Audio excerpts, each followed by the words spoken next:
Many families who have experienced Child Protective Services involvement claim they are victims of malicious reports, known as reports made in bad faith. But is it true? Just how prevalent are malicious reports to CPS? The truth is, there isn't much research on malicious reports made to CPS, and we don't actually know the prevalence. According to the Administration for Children and Families, in 2019, intentionally false reports comprised less than 0.01% of all CPS reports made that year. Reports made to child maltreatment hotlines in the United States are assumed to be made in good faith, meaning made with good intentions and a belief that child maltreatment may be occurring. This means that even if a report is made with questionable motives, it is still considered valid unless proven otherwise. For example, if a neighbor hears a couple arguing and reports a potential domestic violence situation, and there is a child living in the home, even if the child isn't home at the time of the argument, this is considered a report made in good faith, whether or not that neighbor has a history of trying to have the couple evicted. On the other hand, a report made by a cousin who doesn't like your spouse and alleges drug use in front of your child without reasonable suspicion is a report made in bad faith. While making a report in bad faith to CPS is illegal in all states, the consequences vary widely. The burden to prove a report was made in bad faith falls on the subject of the report, not CPS. So how does a report get classified as intentionally false? 1. A subject of a CPS report files a police report alleging that a report was made to CPS in bad faith against them.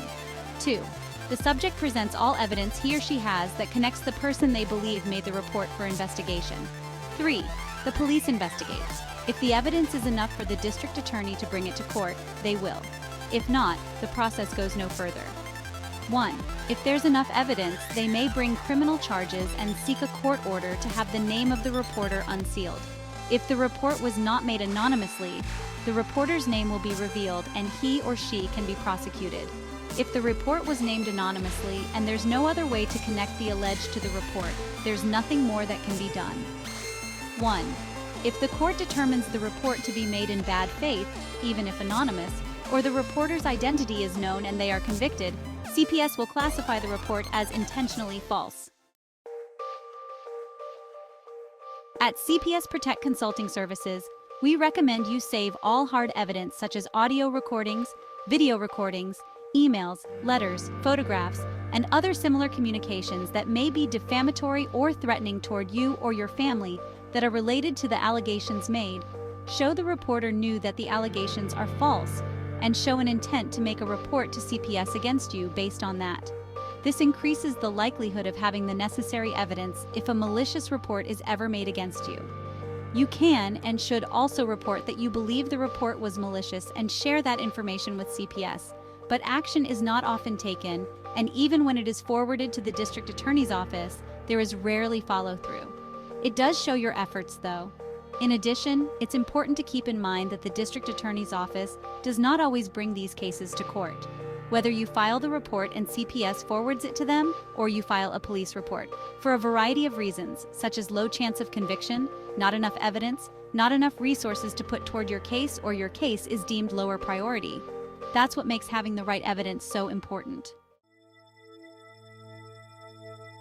While malicious reports may not always result in a substantiated case, a CPS investigation is still traumatic. Being prepared is crucial. The reporting system is vulnerable to abuse, and when reports are malicious, there's not usually just one.